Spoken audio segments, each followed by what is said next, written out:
বলেন তো নবীরা কি অন্যায় করছে? নবীরা কোনো অন্যায় করছিল? কারো গরু পিটিয়ে মারছে? কারো পাকা দানে মই দিছে? যেমন এই 17 বছর হুজুর কোনো অপরাধ লাগে নাই। হুজুর দেখলেই বাস, হুজুর দেখলেই এখন আবার এরকম মাইক দেয়া কথা কই, এরকম বৈশাখ ফ্রি ভাবে আজকে যেরকম কোরআন হাদিস শুনতেছেন এরকম শোনার কোন সুযোগ ছিল? আহা, এরকম রাস্তা বন্ধ করে দিয়া সপ্তাহ পর সপ্তাহ মানিকগঞ্জ টাউনের ভিতরে নাচছে গাছছে, তাতে থানার পাওয়ার লাগে নাই। মদ খাইয়া মাতাল হইয়া গান্দা তাই না জামুনা তাই করতে থানার পাওয়ার লাগে নাই।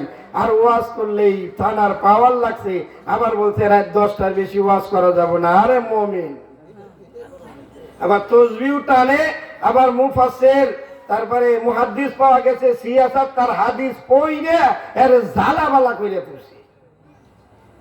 ও হাদিস নিয়ে পড়াই লিখে তার হাদিসের এত জোর। জাল হক ওয়া যাহাকাল বাতিল, সূর্য যখন উঠে তখন কি আর অন্ধকার থাকে? এখন আমাদের সূর্য উঠছে, কি বলেন? ইসলামের সূর্য। ভুলবেন না, যদি ভুল করেন তাহলে ঈমান নিয়ে কবরে যাওয়া খুবই কঠিন আছে। আমার তো ভয় হচ্ছিল এইভাবে আর কিছুদিন চললে আমাদের না জানাজা বাদ দিয়া ঢোল ডগর বাজায় তারপরে কবর দিত, যে জানাজার দোয়া হবে না। অনেক ঈদগার মাঠে কনসার্টের ব্যবস্থা করছে ওরা, বিগত দিনে আমরা দেখেছি ঈদগাহ মাঠে কনসার্টের ব্যবস্থা করছে ওরা, যে মাঠ তো খালি পড়ে রয়েছে। ওরা হয়েছে বহু ইতিহাস দেখছি, বুক ভরা দুঃখ। 13 সালে হজ করলাম, হজ করে আমি বাড়িতে আসছি, এক সপ্তাহ পর আমার অ্যারেস্ট করলো।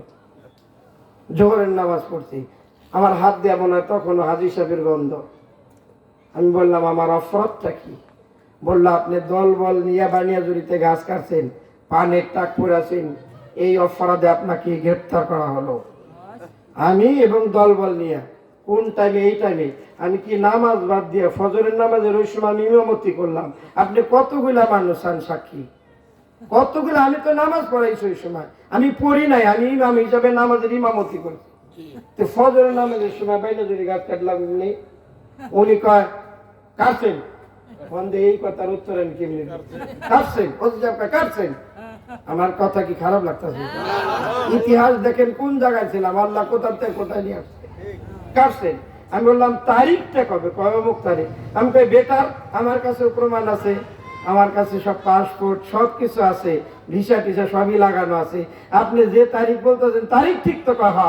আমি তো ওই তারিখে তো আমি তো জিদ্দা এয়ারপোর্টে, I am waiting for plane, আমি প্লেনের অপেক্ষায় আছি, আমি বাংলাদেশে আসবো। তাহলে আমি জেদ্দার থেকে বাইনাজুরি, এই বাইনাজুরি ছিলেন তো, তাহলে আমি জেদ্দার থেকে বাইনাজুরি গাছ কাটলাম কিভাবে? এটা গেল ওসি, তদন্ত ওসির বাড়ি গোপালগঞ্জ, বুঝেন তো কোন জায়গায় যায়। হ্যাঁ, আইসা কইতাছে হুজুর যাই কিছু কন, চালান দিম, উপরের নির্দেশ, উপরের নির্দেশ। এই উপর চিনলাম না, উপর উঠতে করতে করতে বেলা উপরে উঠতে গুড্ডির ডোর গেছে খাইতে, এখানে গুড়টা যে গুড়টা মারছে, ওই যে এখন তো গুড্ডি মুড্ডি কম, তাও করোনার ভিতরে একটু গুড্ডি দেখা গেছে, যথেষ্ট গুড্ডি। 2-4 যুগের গুড্ডি একসাথে করোনার ভিতরে আকাশে উড়ে বেড়াইছে, ঠিক না? ওই কয়রা গুড্ডি গুড়টা মারে, ওই একটা টান মেরে যে গুড়টা মারে একটা শিং টিং লইয়া এর নেটর নেটরে মাথা মুজে বাইঙ্গা এক করে বসে।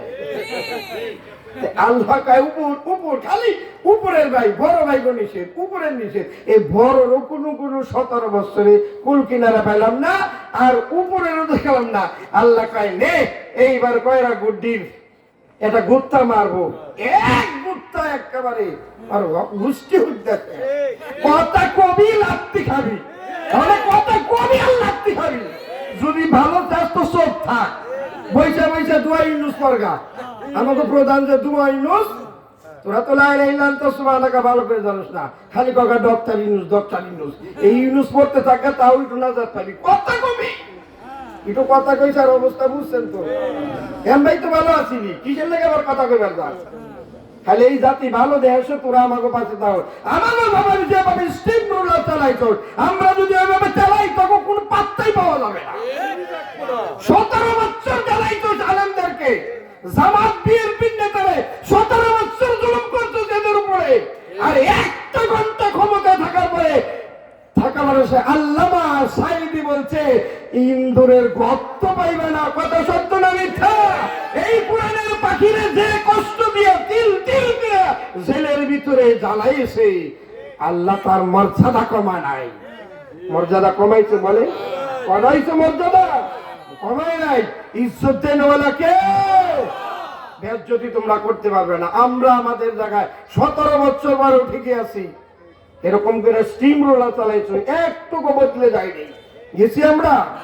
ভাইরা আমার, এইভাবেই মোমেনরা পরীক্ষা দেয়। প্রত্যেকটা নবীকেই পরীক্ষা দিতে হয়েছে। আপনি মোমেন, আপনি মুসলমান, আপনার উপরে কিছু না কিছু পরীক্ষা আসবে। পরীক্ষা ছাড়া